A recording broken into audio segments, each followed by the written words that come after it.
이더라. 아멘. 오늘 본문에 보면 장자라는 단어가 반복이 되고 있습니다. 고대 이 장자의 명분은 상속권과 연결이 되어 있습니다. 특별히 장자는 상속권과 연결이 되어 있다 보니까 아버지로부터 특별한 사랑과 축복을 받았습니다. 그리고 아버지가 많은 형제들을 대할 때에도 대우가 달랐습니다. 그리고 상속을 하게 되면 장자에게는 다른 형제들의 2배를 받게 되어 있었어요. 이게 법적인 그 당시 용어였고 그러했습니다. 그리고 장자는 가족의 대표라는 자리, 위치를 가지게 되어지고 모든 일을 할 때에 결정권자가 되기도 했습니다. 그리고 이 장자의 권한은 바뀌지 않습니다. 물론 장자가 어떤 불의한 사고로 인하여 죽게 되게 되면 그 장자가 차자로 넘어가는 경우가 있지만, 하지만 어떤 인위적인 방법으로 이 장자권은 바뀌지 않습니다. 물론 성경에 보게 되면 하나님의 어떤 특별한 언약 가운데 특별한 섭리에 의해서 서열, 즉 명분이 바뀌는 경우도 있지만 인위적인 방법으로 이 장자의 권한은 바뀌지 않습니다. 그래서 성경은 이 장자에 대해서 좀 더 구체적으로 기록하고 있는 부분이 이 출애굽기 34장 18절에서 20절에 보게 되면 이렇게 기록되어져 있어요. 너는 무교절을 지키되 내가 내게 명령한 대로 아비볼 그 절기에 이래 동안 무교봉을 먹으라. 이는 너가 아비볼에 애굽에 나왔습니다. 모든 첫 태생은, 여기에서 사람, 짐승떡까지 다 표현하는 거예요. 모든 첫 태생은 다 내 것이며 너 가축의 모든 처음 난 수컷인 소와 양도 다 그러하며 나귀의 첫 새끼는 어린 양으로 대속할 것이요 그렇지 하지 아니하려면 그 목을 꺾을 것이며 내 아들 중 장자는 다 대속할지며 이렇게 표현했어요. 그래서 장자, 첫 것은 다 하나님께 속해져 있는 거예요. 그만큼 장자는 그러한 권위와 또 명분을 가지게 된다는 것입니다. 어쩌면 이 장자는 하나님으로부터 부여받은 영적인 언약 가운데 있는 자라고 할 수 있어요. 특별한 하나님의 사랑을 받고 사람들로부터 많은 사랑을 받고 복을 받는 거죠. 그러므로 장자는 선택받은 자라라고도 이야기를 해요. 선택받았기 때문에 이와 같이 계대를 이끄는 연결고리로 살아가는 것입니다. 그러므로 장자의 명분은 말 그대로 자체가 복입니다. 자체가 복입니다. 이삭과 리브가가 20년 만에 아이를 낳았습니다. 출산하게 된 것이죠. 얼마나 기뻤겠습니까? 더군다나 출산하게 되었는데 쌍둥이에요. 여러분, 쌍둥이 하면 지금 시대도 복입니다. 2명의 아이가 태어났다는 자체가 복이에요. 하나님의 큰 축복이지요. 이삭과 리브가를 통해서 주어진 이 쌍둥이, 우리는 이것을 에서와 야곱이라고 이야기를 하게 되는데 이들의 삶을 이제 몇 주 동안 추적하게 될 것입니다.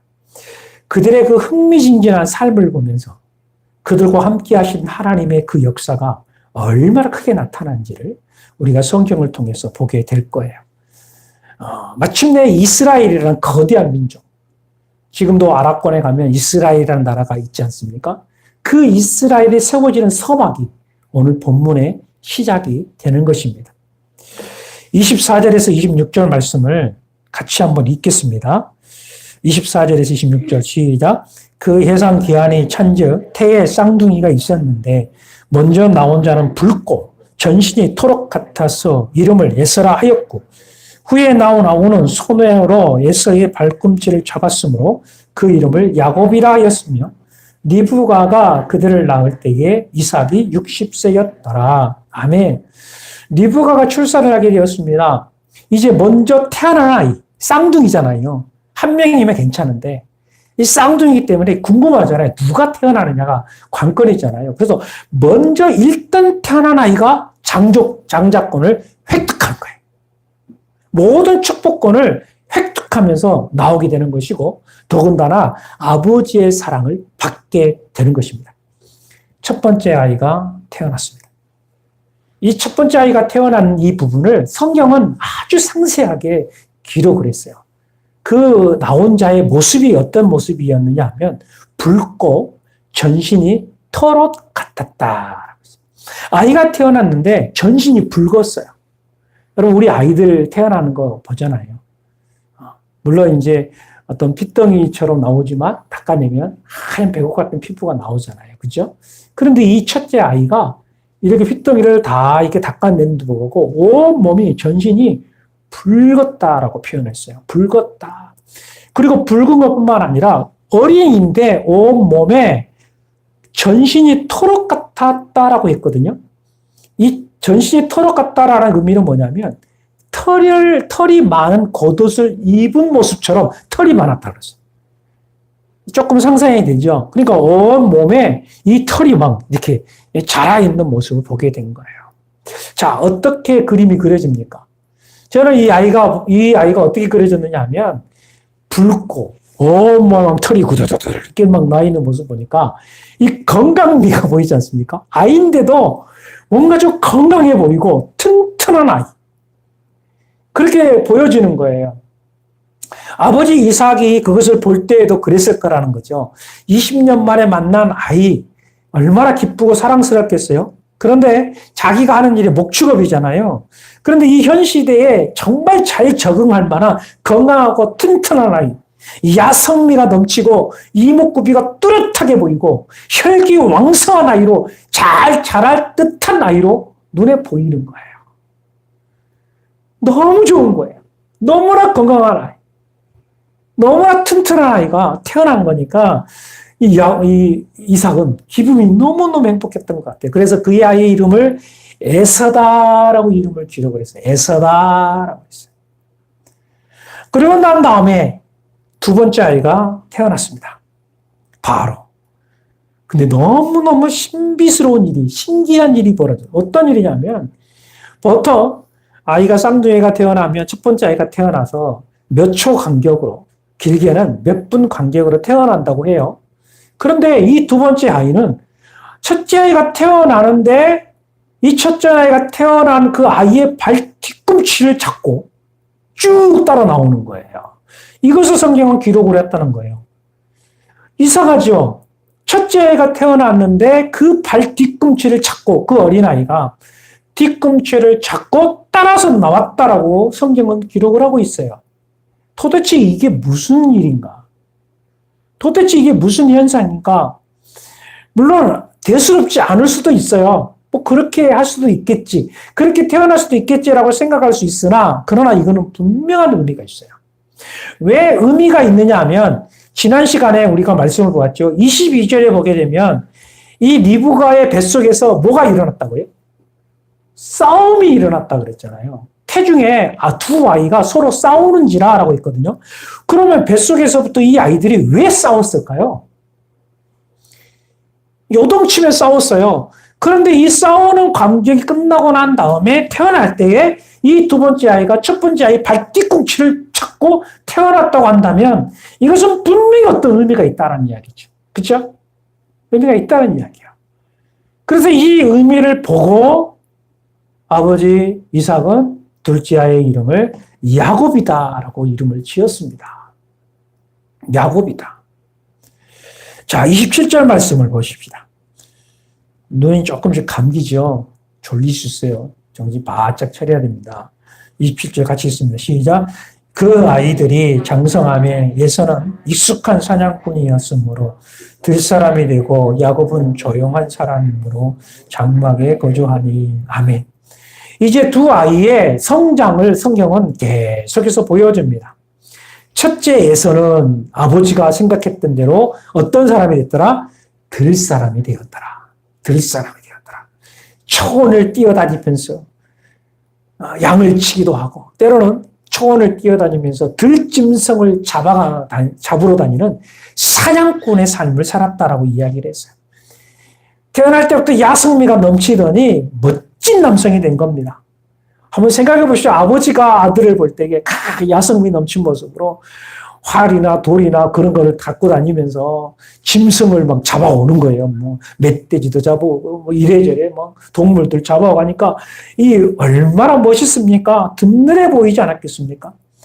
힘도 있고 사냥도 잘하고 목소리도 걸걸하고 심지어는 요리 솜씨도 좋아가지고 이 아버지가 아들이 해주는 요리를 잘 드셨어요. 그러니 이삭으로서는 너무나 만족스러운 맏아들이었습니다. 이게 에서의 모습이에요. 그러나 둘째 야곱은 상대적으로 반대로 종용한 사람이었더라라고 있어요. 종용한 사람이다라는 의미는 뭐냐면 우리나라 말로 말하면 순전하고 완전하고 경건하다. 에서와 달리 차분하고 조용하고 집에서만 움직이는, 그러니까 그의 그 반경이, 다니는 반경이 집이에요. 에서와 전혀 다른 성격의 소유자죠. 그러한 성품으로 자랐다라고 성경은 기록해 놓고 있습니다. 이것 때문에 28절 다시 시작. 이삭은 에서가 사냥한 고기를 좋아하므로 그를 사랑하고 리브가는 야곱을 사랑하였더라. 이러다 보니까 이 성격 때문에 아버지 이삭은 누구를 사랑하고? 장자 에서를 사랑하고 늘 집에서만 조용하고 경건한 모습처럼 그냥 집에만 있는 야곱은 누가 사랑했더라? 엄마 리브가가 사랑하게 되었다라고 했어요. 이것을 보면 어떤 학자들은 여기에서 어떤 단어를 만들어내느냐, 편견이라는 단어를 만드는데, 편견.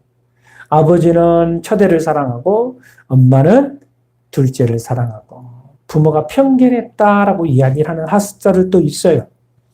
이 편애가 결국은 형제들끼리 싸우게 하는 결과가 되었다라고 주장하는 사람들도 있습니다.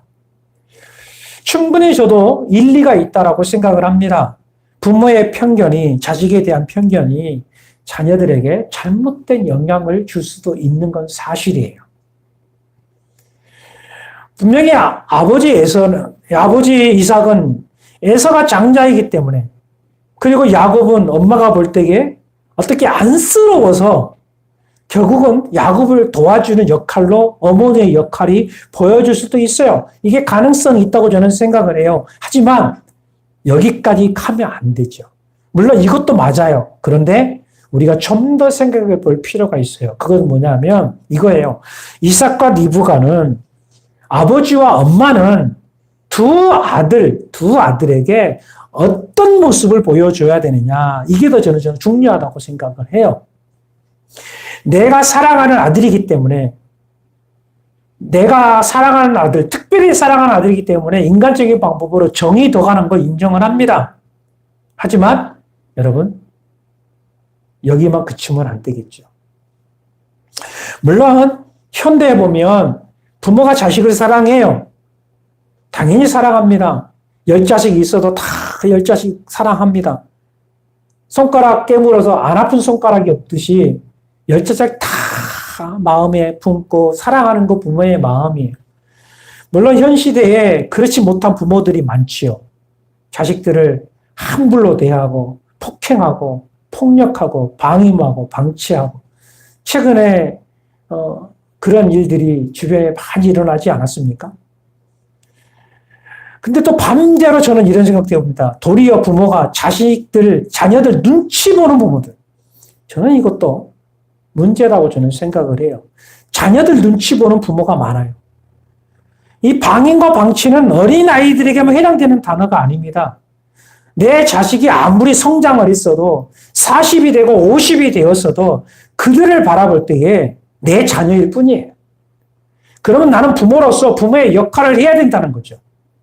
그런데 어느 순간에 우리가 자녀들을 대할 때 어떻게 대하느냐 하면, 컸으니까, 가정도 이루었으니까, 자식들 낳고 사니까 라고 하는 그 순간부터 지들이 알아서 하겠죠. 지들이 알아서 하겠죠. 저도 다 컸는데, 지도 자기 새끼들 낳고 잘 크고 있는데 제가 뭐라고 합니까? 여러분, 이것도 방임이에요. 이것도 방임이고, 이것도 방치예요. 저는 그렇게 생각합니다. 이것은 옳다고 말할 수 없습니다. 여러분, 리브가가 임신을 했을 때에 태중에 서로 싸우고 있다라고 성경을 했던 부분이죠. 여기에서 성경은 말하고 있는 게 있어요. 하나님의 가르침. 그 싸움으로 인하여서 물은 거죠. 이삭이 물었고 리브가가 물었습니다. 하나님, 뱃속에 있는 두 아이가 왜 싸웁니까? 라고 했을 때에 하나님께서 두 아이가 있는데 이것은 두 민족을 상징하게 될 것이고 큰 아이가 어린 자를 섬길 것이다 라고 예언을 하셨어요. 큰 자가 어린 자를 섬기리라. 이 말은 먼저 태어난 아이가 다음에 태어난 아이를 섬기게 될 것이다. 하나님께서는 이미 그 말씀을 하셨다라는 이야기죠. 그렇다고 한다면 아버지 이삭과 리브가는 그 말씀을 들었다고 한다면 에서와 야곱을 볼 때 어떤 시각을 보았어야 하느냐면 영적인 시각으로 보았어야 합니다. 단순히 에서가 장자고 야곱이 둘째로 태어난 여린 자녀로만 보는 것이 아니라 하나님께서 이미 말씀하셨던 큰 자가 작은 자를 섬기리라 하셨던 그 하나님의 말씀을 보면서 영적인 시각으로 두 아들을 보았어야 한다는 거죠. 그러므로 이삭과 리브가는 두 아들을 볼 때에 동일하게도 두 아들을 사랑했어야 돼요. 사랑했어야 돼요. 영적인 시각을 보면서 하나님께서 이들을 어떻게 이끌어 나가실까? 하나님께서 이들을 어떻게 이끌어 나가시고 그들의 인생을 펼쳐 나가실까? 이것을 보았어야 한다는 거예요. 단순히 육적인 부모의 그 선을 넘어서 영적인 눈으로 그들의 영혼, 하나님께서 펼쳐나가실 그것을 바라보면서 말씀으로 영적으로 자라고 있는 그들을 보았어야 되고 그들을 참으로 사랑했어야 된다라는 저는 생각을 하는 거예요. 여러분, 우리는 부모입니다. 우리 자녀들이 어떻게 되었으면 좋겠습니까? 우리 자녀들이 어떻게 살았으면 좋겠습니까? 솔직히 보시죠. 우리 자녀들이, 내 손주, 손녀들이 좋은 직장 다니고 어떤 코로나 같은 위기가 있어도 잘리지 않고 월급 잘 받고 튼튼한 직장 다니고 또 좋은 사업장 만나서 사업도 잘하고 그럼 실질적으로 돈이죠. 돈도 많이 벌고 돈 많이 벌어서 집도 사고 그렇게 살았으면 좋지요. 그렇게 싫어하실 부모는 아무도 없을 거라고 생각을 하고 있습니다. 그렇게 살았으면 좋겠어요. 저도 마찬가지입니다. 그렇지만 이것이 만족이라고 한다면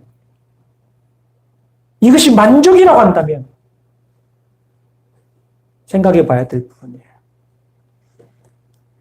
하나님을 사랑하고 하나님 앞에서 헌신내고 선교하면서 주께서 사용하시는 사람을 기대하면서 주께서 사용하실 거라는 것을 기대하면서 사랑해주고 축복해주고 말씀으로 교훈해주고 늘 하나님 말씀 안에서 성장하도록 기도하면서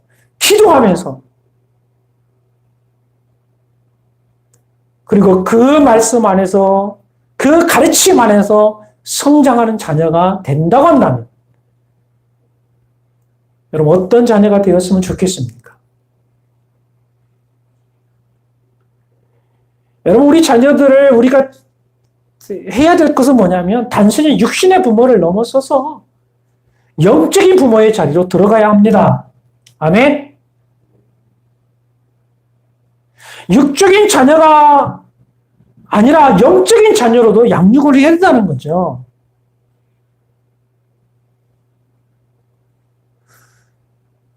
우리는 방임하고 방치해서는 안 되는 거죠.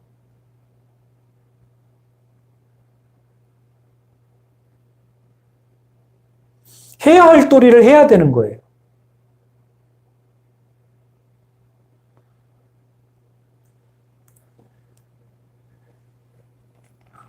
29절 30절 말씀을 같이 봅니다. 29절 30절 시작. 야곱이 죽을 쏘았더니 에서가 들에서 돌아와서 심히 피곤하여 야곱에게 이르되 내가 피곤하니 그 붉은 것을 내가 먹게 하라 한지라. 그러므로 에서의 별명은 에돔이더라.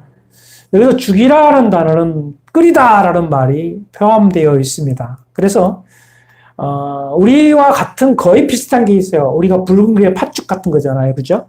그래서 이 구약 팔레스타인도요.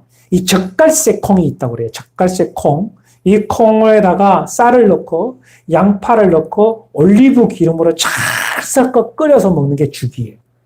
이것을 야곱이 쓰였던 것 같아요. 그래서 들에서 사냥을 하고 돌아왔으니 얼마나 배가 고팠겠습니까?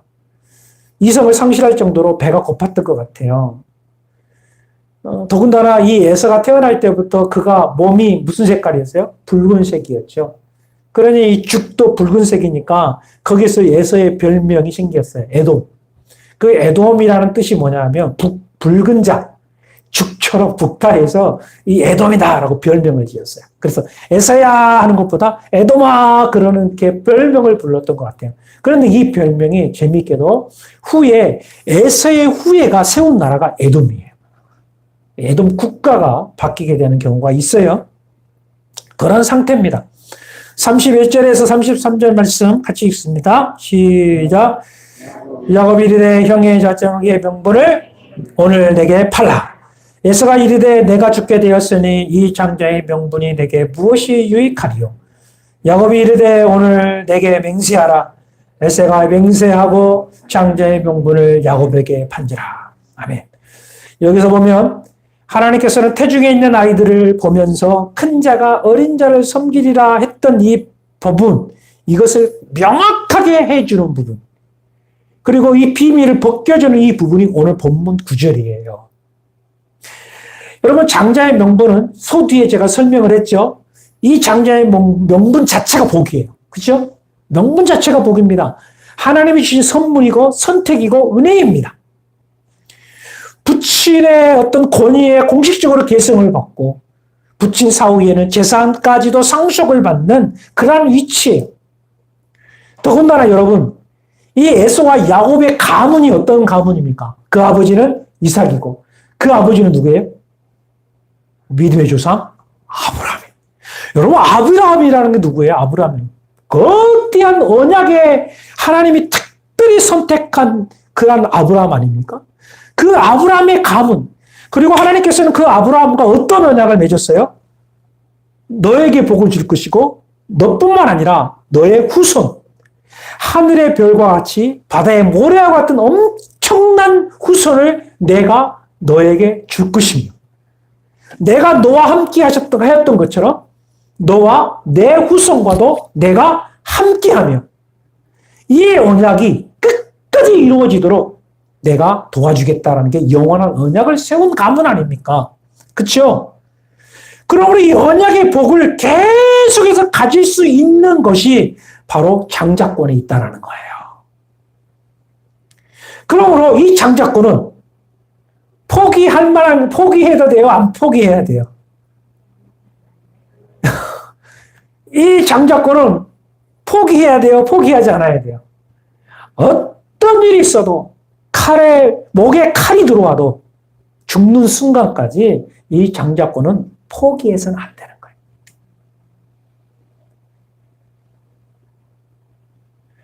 이 장자권의 명분을 누가 알고 있었느냐 하면 형제들 다 알고 있었어요. 에서도 알고 있었고 야곱도 알고 있었어요. 그런데 특별히 야곱은 이와 같은 엄청난 축복권을 가지고 있는 이 장자권에 대한 항상 사모함이 있었다는 거예요.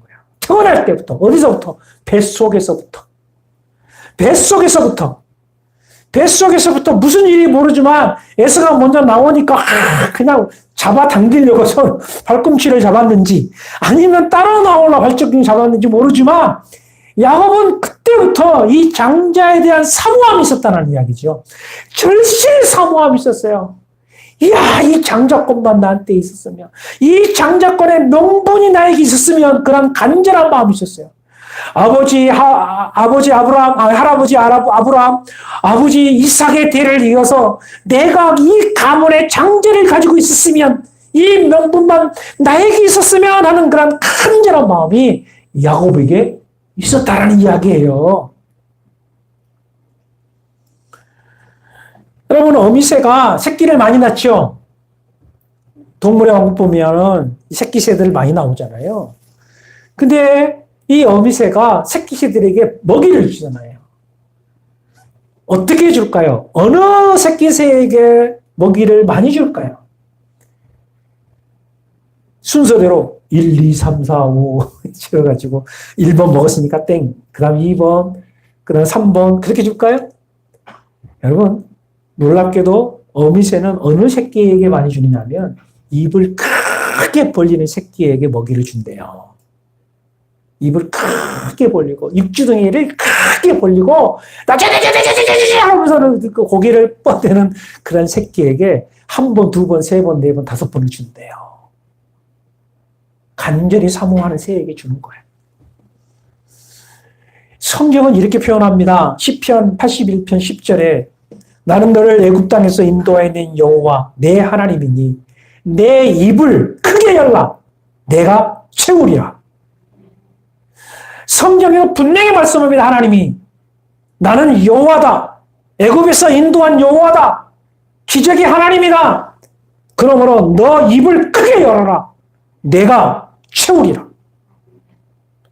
에레미야 33장 3절에 보면 너는 내게 부르짖으라. 내가 내게 응답하겠고 너가 알지 못하는 크고 은밀한 일을 내게 보이리라. 여기에 전제가 뭡니까? 너는 내게 부르짖으라라는 거예요. 새끼 새처럼 입을 크게 벌리고 사모함으로 부르짖으라는 거예요. 여러분, 이 말씀이 뭐냐면 야곱이 장자권을 사모하는 마음이 여기에 있었다는 거죠. 그 장자권, 그 축복을 쟁취하고자 하는 그런 장자권에 대한 사모함이 있었다는 이야기예요. 사랑하는 성도 여러분, 우리는 하나님의 거룩한 백성들입니다. 우리 주 예수 그리스도께서 십자가에서 피와 땀과 눈물을 흘리심으로 그리고 죽으신 가운데 다시 부활하심을 통해서 우리에게 주신 게 하나님의 자녀라는 권세를 주셨습니다.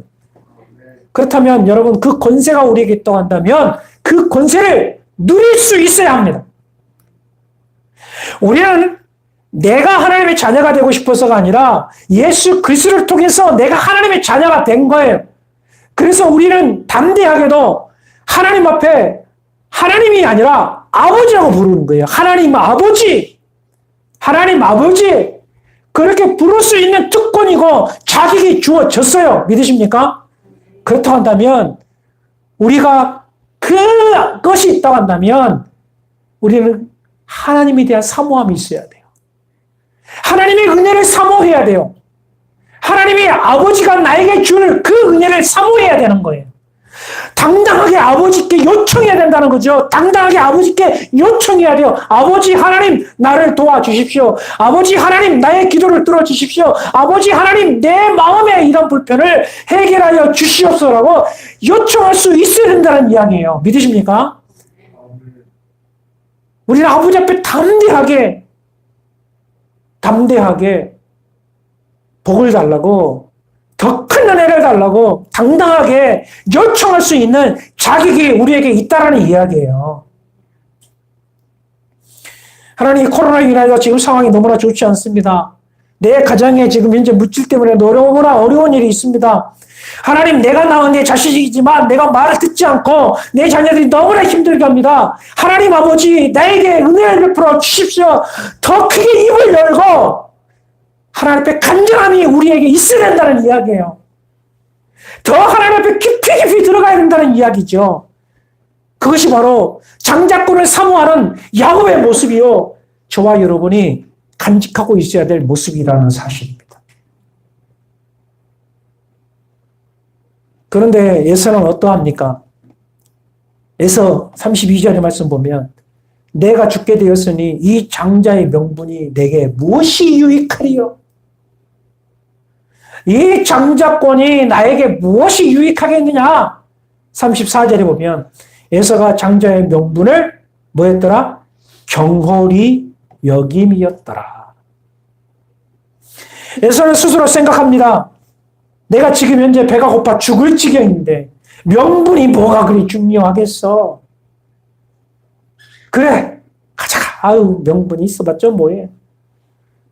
이 장자의 명분을 경홀히 여겨서 등한시 여긴 거예요. 여러분, 이 부분은 현 시대의 우리에게도 동일하게 생각하게 할 수 있는 단어예요. 지금 내가 당장 먹고 살 것이 문제인데 추후에 하나님이 나에게 복을 줄 거 뭐가 대수냐?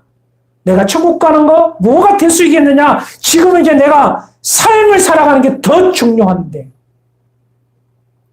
이렇게 생각하는 경우가 있지 않습니까? 또 한편으로는 그저 머릿속으로 언젠가 되겠지. 괜찮아질 거야. 에이, 없으면 말고. 그게 뭐 대수야. 이렇게 생각하게 하게 해요.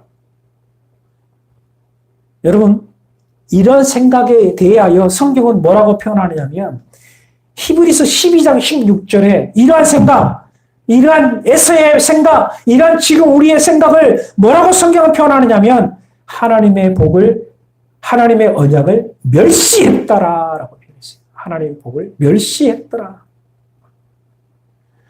여러분, 이것을 통해서 성경은 이렇게 기록합니다. 로마서 9장 13절에 보면 기록된 바 내가 야곱은 사랑하고 에서는 미워하였다 하심과 같으니라. 하나님께서 내가 야곱을 사랑하였고 에서는 미워했더라. 왜요?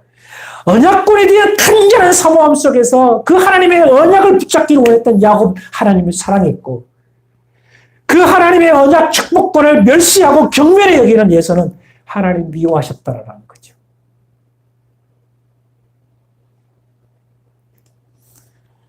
사랑하는 성도 여러분, 우리는 지금 코로나 시대를 살아가고 있습니다. 그리고 그 코로나 시대를 살아가고 있는 하나님 백성이요 성도로서의 삶을 살아가고 있습니다. 우리가 뉴스를 보거나 주변 사람들을 만나게 되면 교회에 대해서 좋게 말하는 사람들이 많이 없습니다. 대다수 교회를 공격합니다. 그러다 보니까 정부에서도 계속해서 교회 비대면 예배, 교회에 나가는 것들 설명 못 나가게 하고 심지어는 공기업을 다니거나 공무원들이나 어린이집이나 유치원에 다니는 교회에 다니는 성도들이 있으면 노골적으로 교회 나가지 말라고 배제시키고 그렇게 말을 하고 있어요. 심지어는 코로나 검사를 하고 양성 판정을 받으면 제일 먼저 묻는 질문이 교회에 나갔느냐고 그렇게 묻는다고도 이야기를 해요. 그러다 보니까 많은 그리스도인들이 저마다 교회들 역시도 교회들이 움츠러지고 있고 여러분 지금 2020년부터 지금까지 교회 작은 교회들이 굉장히 많이 폐교회가 됐어요. 지금 10,000교회 이상이 폐교회, 교회가 문을 닫았어요. 왜? 안 되니까. 우리 성도들 역시도 어디 가서도 떳떳하게 나는 교인이다라고 말하기도 못하고 교회에 나가는 것조차도 숨기려고 해요. 그런 상황이 지금 벌어지고 말았어요.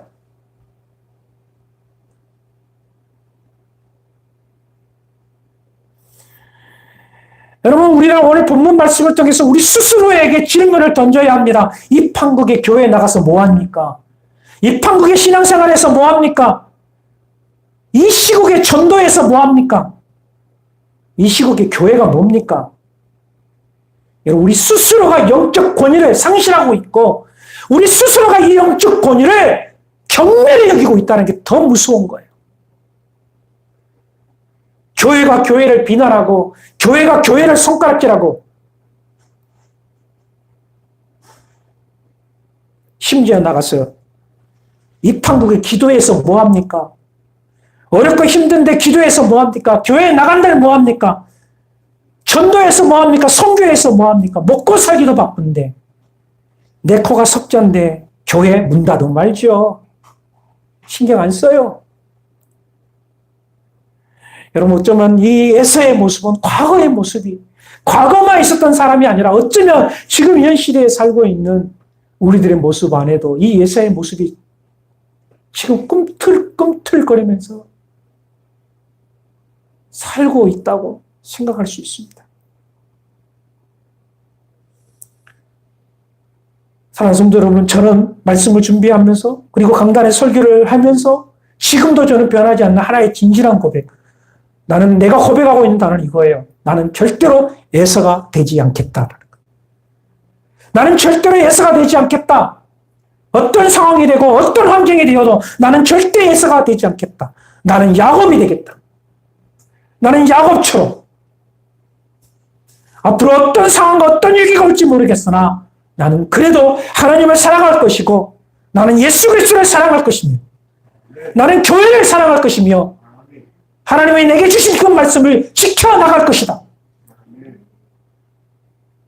듣든지 아니 듣든지 복음을 전할 것이며 다시 오실 예수 그리스도를 나는 증거하게 될 것이다. 저는 그렇게 고백합니다. 사랑 우리 열받게 모든 성도들도 저와 함께 이와 같은 고백을 드렸으면 좋겠습니다. 하나님이 주실 큰 복을 기대하면서 그 은혜를 기대하면서 주님의 은혜를 사모하면서 주 앞에 달려나가시는 저와 여러분이 되기를 주의 이름으로 축원합니다. 여러분 포기하시겠습니까? 아니면 간절함으로 사모하시겠습니까? 사모하십시오. 취하십시오. 야곱처럼 끈질기게 매달리십시오. 이제 교회에 나와서 예배하면서 그 예배 현장에서 하나님을 만나고 은혜를 경험하고 나의 자녀들을 위해 눈물로 기도할 수 있기를 주의 이름으로 축복합니다. 그럼 우리 하나님께서 능히 이김을 우리에게 주실 줄로 믿습니다. 아멘. 사랑하신 하나님 아버지, 사랑하는 아버지 하나님, 하나님이 내게 주신 영적 권위, 하나님이 나에게 주신 영적 은혜, 하나님이 내게 주신 영적 축복, 경멸히 여기지 않게 하여 주옵시고, 내가 교회 다니는 거 부끄러워 여기지 않게 도와주시고, 내가 예수님 믿는 거 부끄러워 여기지 않게 하시고, 내가 주일날 교회에 나가서 예배 드리는 거에 대하여 부끄러워 여기지 아니하고, 하나님께 감사하고 담대하게 일어서서 빛과 소금의 역할을 감당하는 하나님의 거룩한 사람 되게 하여 주시옵소서. 주여, 우리 사랑하는 성도들이 결단하고 나갑니다. 능히 이김을 허락하여 주시고 기적을 경험하게 도와주시고 복을 경험하게 도와주시고 복의 사람들이 되어지게 하여 주시옵소서. 예수 그리스도 이름으로 간절히 기도하옵나이다. 아멘. 이제 다 일어나서 우리 찬양합시다.